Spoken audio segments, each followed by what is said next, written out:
When you get that idea brainstorming in your head, you just want to jump straight into it. Whether it's simulations, environment, world building, or trying to tell your story, you don't want to be slowed down by not having the right assets or having to build it from scratch, which isn't a bad idea. But you can't argue with the quality you get from these texturing techniques, like photo scanning and image projection. Whatever your project needs, whatever deadline you have, these techniques will help you get that crispy detail in your scenes with less work and faster results. Let's explore some of my best results in different techniques I use to capture and apply textures in these demo scenes. This all started a few weeks back when I bought a mini waffle maker to expand my breakfast menu in the morning, and that inspired me into exploring a whole world of different texturing techniques like photogrammetry, image projection, and texture painting, you name it, the works. After a long evening of baking, I took a picture of my hard work as a memento, and later for fun, I turned a lifeless cylinder geometry into a photorealistic waffle using ZBrush's spotlight tools. It took less than 5 minutes. It would have been faster, but I had to Google how to use the spotlight in ZBrush. That's how easy it is. The key here is to use a single image for the whole process, which is the convenience of image projection. There is a downside to this method. Since the photo was taken from one camera angle and I only used one image to paint the texture, the 3D model will only render out nicely at that same camera angle. Textures can turn this into this, and then into this. Image projection painting, turning a cylinder into a detailed waffle in minutes. Using a combination of Substance Painter to create the mold and a simple Houdini simulation, I was able to put this animation together. I was super excited for this video because I always enjoyed creating simulations in Houdini, but struggled to find the right asset that fits my scenes. I needed an asset with high quality in detail, low poly optimized for the scene, and would fit my budget in terms of time and money. Sure, I can model it by hand, but sometimes I just want to focus on simulations. I did some photogrammetry and baking. I scanned my tart straight out of the oven and into the computer. You can hardly tell which is my scanned model and my photograph. It gets a bit more complex with photogrammetry. You'll need more than one photograph. Lights are essential, and this will be the key to the success of your photo scan. You'll need specific camera settings as well. I'm going to dive deeper into photogrammetry in the next video because that's a huge topic and deserves its own dedicated video. Reality Capture generated very high quality textures for the little tart I baked, and it even has a feature to transfer textures to a low poly version of the model to optimize the model. Most of the work was spent taking the pictures and cleaning up the model, which was fairly easy because of the simple shape of the tart. Honestly, I spent more work on baking the tart than scanning it. But wait, sometimes I'm in a hurry and I need things now. That's where I would use image projection painting. It's fast. You just need a single picture. You grab a primitive shape, or you could model and create your own base mesh that captures the general shape of your object. Using the picture you took, directly paint the photograph onto the model. The whole process takes minutes. It also depends how complex your geometry is. Image projection painting is best suited for simple shaped objects. But remember, you're stuck with the camera angle you took. Whatever camera angle you photographed at will be the camera angle you render with. Do you need ZBrush to do image projection painting? No. I only use it because I enjoy digital sculpting. Both Blender and Substance Painter can do the same image projection painting like the little waffle demo I had. Houdini is a bit tricky when it comes to this. There is a texture painting node. Let's create the strawberry from scratch and you'll see how easy it is. This workflow comes in handy for those time-sensitive projects where you need quality renders at blazing speeds. Since most of the detail comes from the painted texture on the asset, it actually speeds up the rendering time as well. Now this is the scene from the intro, what I plan to put on the intro. I don't know what will come out of it. So you can see this should be the intro at the beginning of this video. I thought this turned out amazing. The red color of the strawberries really shine out in this case. There was a bit of white spots.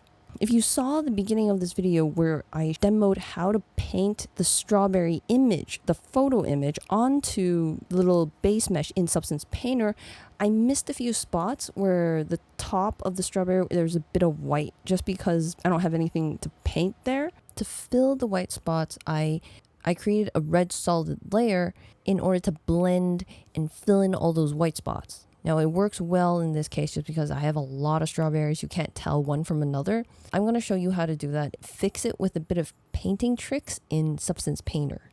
I can get away with it for something if you're doing a like blockbuster film and you need super high quality. The best thing to do is to photo scan your strawberries. I actually tried photo scanning the strawberries but failed. That's why I turned back to image projection to give it another try, since I already had all the photographs.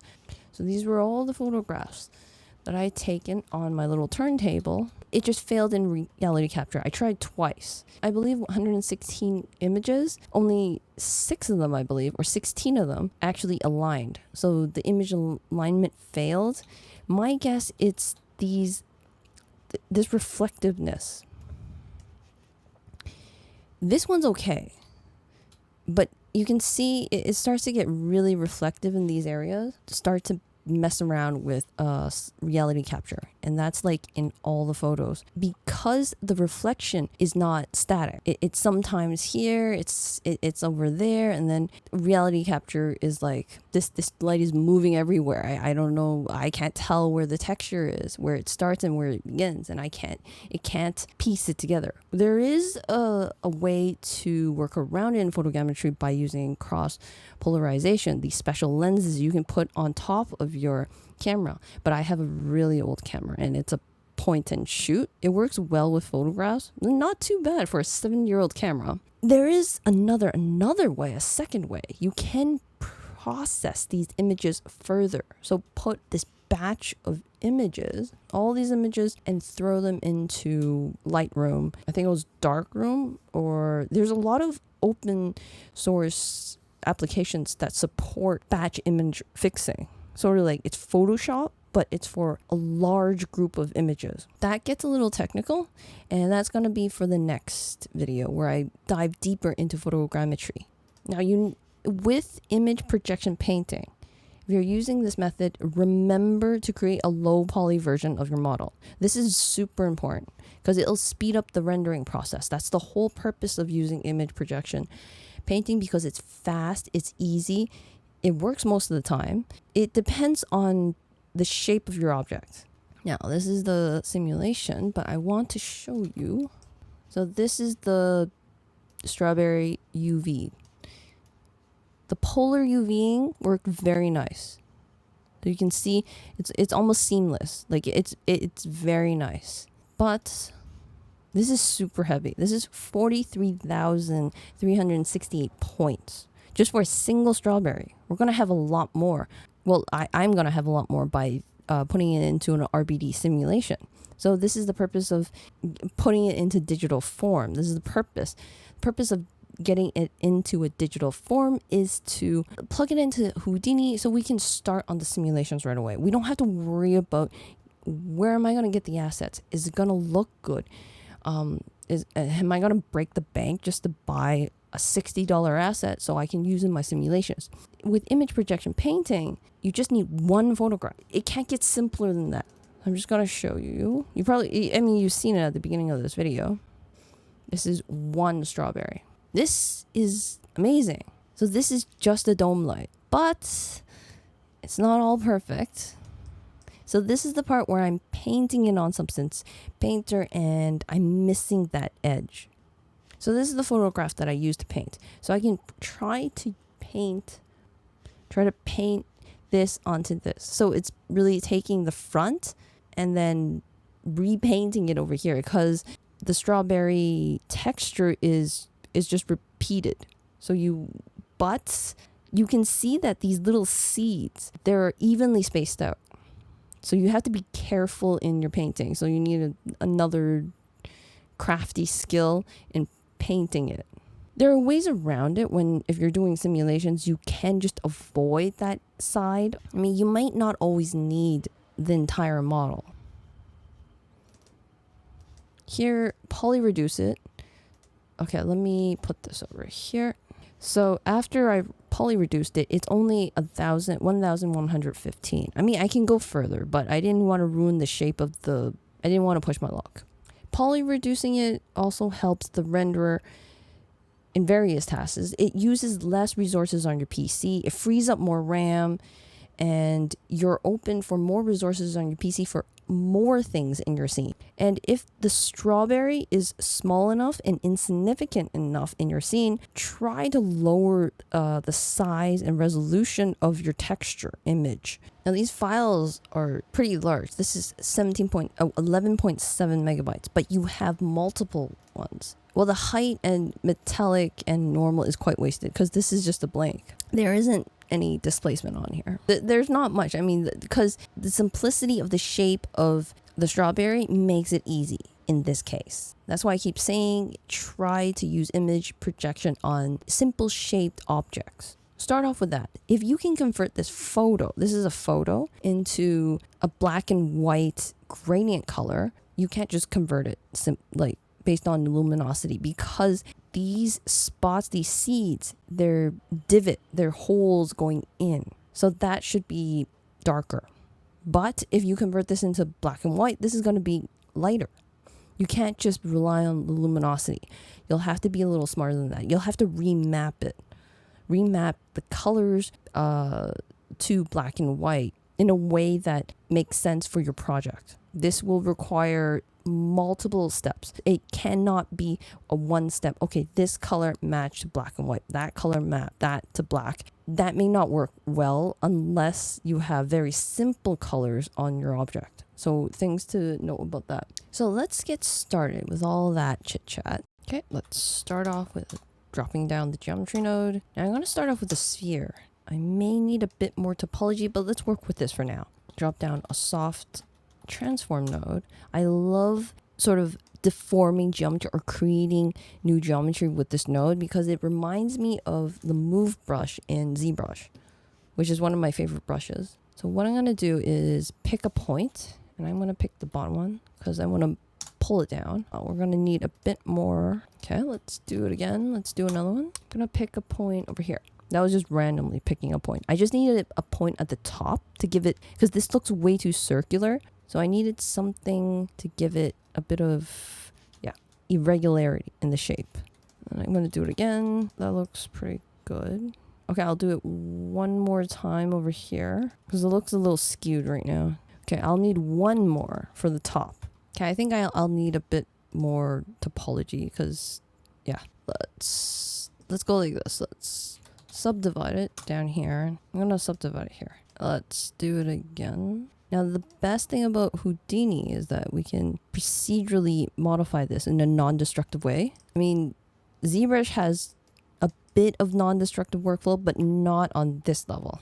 Like, I can just go back and manipulate stuff, disable this just to see how it looks. Or who knows, if I want to create another strawberry, I could just disable a couple of these and then I have another strawberry. So this is incredibly handy. All right. Actually, I need a UV. Right. We cannot apply textures onto here until we have UV. So let's UV unwrap this. I find that the polar method to unwrap this works best. Let's see. Polar. And look at this. Really, really nice. Because of this shape. The simple shape makes everything so much easier. But if you look at the UVs, I'm just gonna. Okay.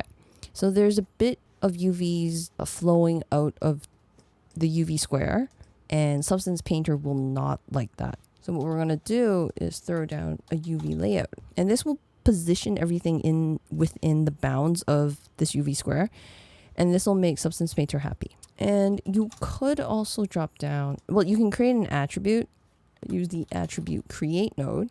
I like to drop down a wrangle just because it's a little easier. And we're going to overwrite the shot material path under primitives. Oh, okay. So I'm going to let me make this larger. dot shop underscore material path.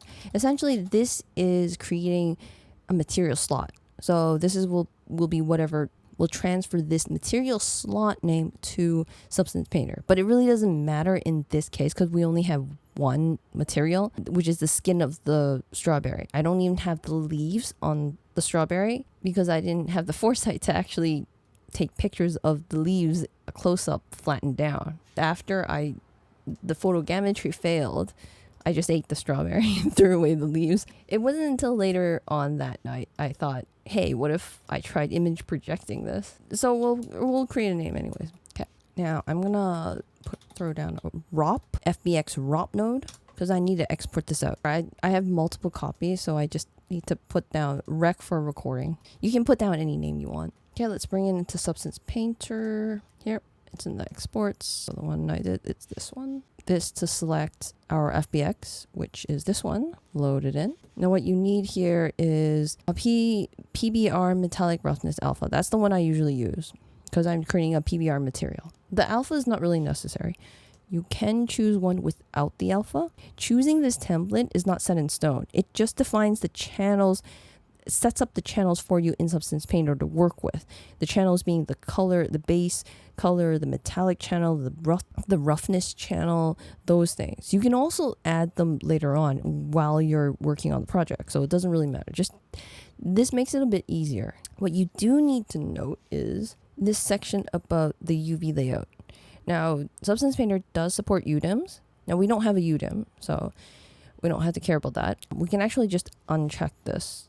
And when we do that, we're using the legacy way of importing texture. It just plainly imports everything based on the material slots. I think a couple of years ago, a new feature for UDIMs, when it was new, and it had a limitation when it came out that you had to paint each UDIM square at a time, one square at a time. So that was incredibly hard for 3D artists to texture because they actually, they're artists that actually paint on the model.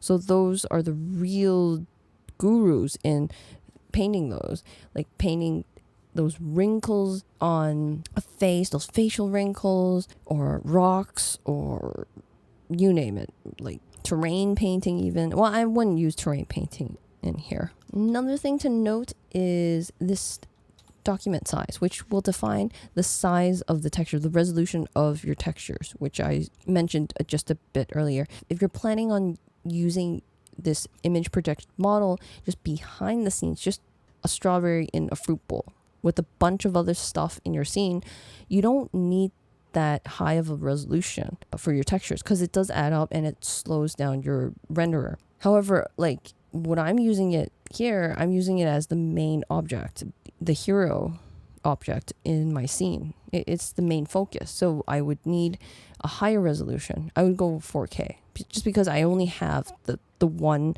strawberry. Okay.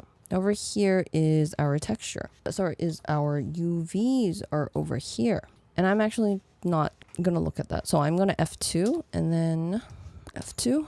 Okay. I just need this. Over here, I'm going to delete this. I need a fill layer and I'm going to add a paint. And I have to add my photograph in as well. I'm going to drop it in. It is a texture and I'm just going to put it into the current session just because I don't want my library to explode. I don't have that much hard drive space. I go through hard drives like I go through butter. Okay, so the painting is loaded in here. You'll see our painting options. And what you want is this guy. So this is projection. Hold down, projection painting. Now we're going to take that photograph that was imported here. So that's over there. And we're going to drop it in as a base color for this paint. Okay, I'm going to drop it in. Now we can manipulate the model. We can actually manipulate the stencil as well. If we hold on S, there you go. S, right click and drag will zoom in and out. Okay. S, left click and drag will rotate it. And S, middle mouse button drag will pan it. So what I really need is this thing to be the other way around, 180. So I'm going to S, left click, and I'm going to hold down shift to snap it to the 180. And I'm going to S, right click to zoom in. Okay, there we go. Okay, now we have this model. This model, okay, the shortcuts in Substance is a little different. It's shift, alt, left click, alt, left click to pan around. Control Alt to pan. Sorry, that was rotate. Alt left click was to rotate. Control Alt left click is to pan. I think that's all you need. Oh, and then mouse, a scroll wheel is to zoom in and out. Okay, so I want this to cover most of this. Okay, I'm gonna S. I'm gonna use this because this has more sensitivity. Okay, that looks good. Yep. Okay, and I want a larger brush size, so we can come up here to increase the brush size. And look how this is a lot. I need this a lot bigger. Okay, that's good. Let's paint. Try and get all the white. Now, want to see the model now. Now let's start turning it. You're going to see that this is starting to stretch just because when we painted it, we couldn't reach those areas over here. So what I'm going to do is I'm going to paint the other side first. Okay, I'm going to paint this. I'm just trying to position it. Okay. What I'm going to do is throw down another paint layer so I can have a non-destructive workflow. If I needed to redo the other side, I can just delete this paint layer. So I can just delete this paint layer without messing up everything. So it's nice to create multiple layers. That way you can have a more non-destructive workflow. You don't have to redo everything every single time. Okay, let's paint this. Oh, I forgot to resize that. Sorry. Okay, Alt or left. Okay, S right click. Okay, I think that looks good. Okay, let's take a look. Now there's that stretching. And there's like a huge white part that we couldn't reach. So we can try and paint it. I'm going to be careful not to overlap the other parts. Not too much. Only the parts that stretch. Yeah, let's take a look. That's not too bad. I mean, you can start to see that this part doesn't, it's not a uniform distribution of the seeds. You can start to tell. But if you have a lot of these, or if in your render in your scene, your project, I don't think anyone will be able to tell. You can get away with it. Now we have some stretching over here. So let's fix this. Drop down another paint. S. Okay, I think that's good. Okay, I actually need a smaller brush size for this one. Okay, maybe a little larger. Yeah, okay. Okay, let's take a look. Not too bad. You have the top. Now the top will be a little tricky. What I tried to do is paint around these edges, but you have to note the direction of the seeds. So it does get tedious when you're painting the direction. What you can do, since in your simulation, if you intend to put this through a simulation, is that don't flip it. Keep it on this axis. Rotate it around.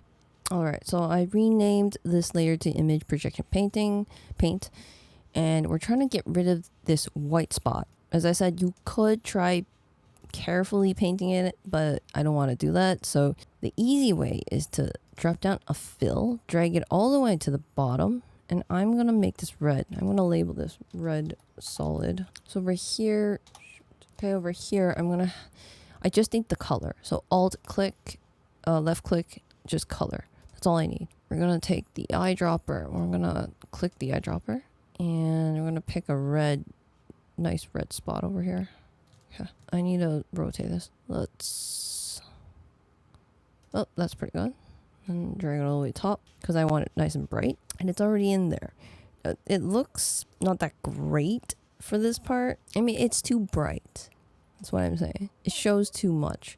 So that didn't work out. Let's drop down another paint layer, but this time I'm gonna drag it onto the bottom. Red solid. Now the reason why we want this on the bottom is because I don't want to overwrite the image projection painting.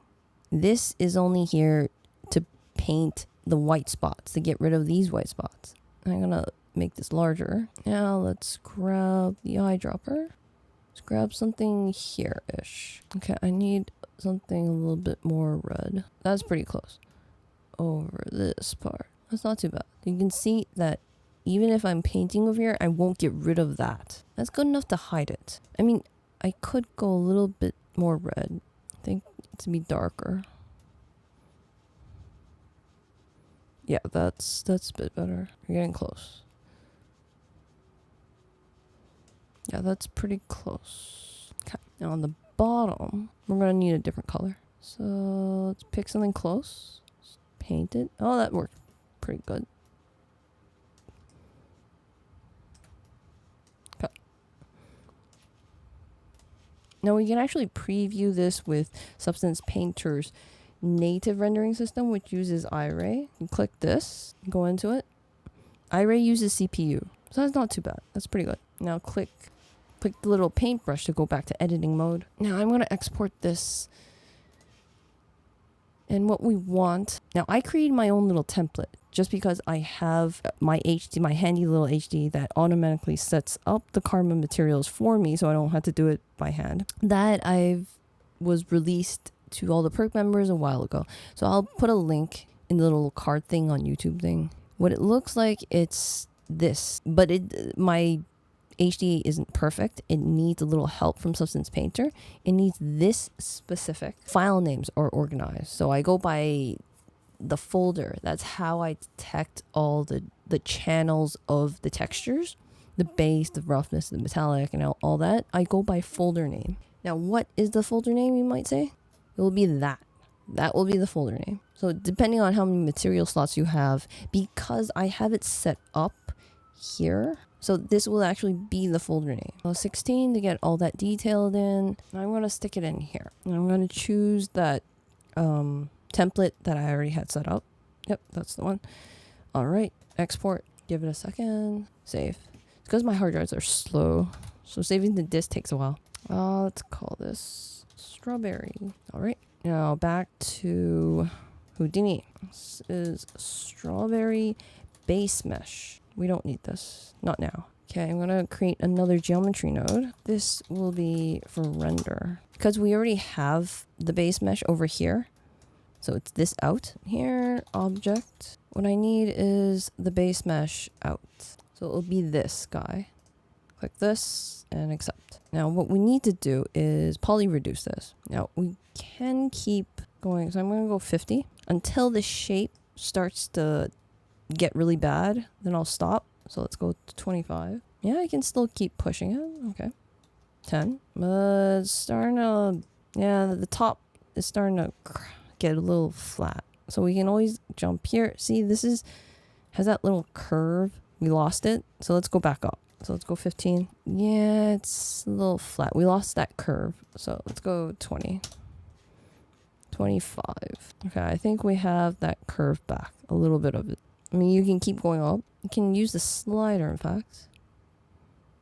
Yep, that looks good.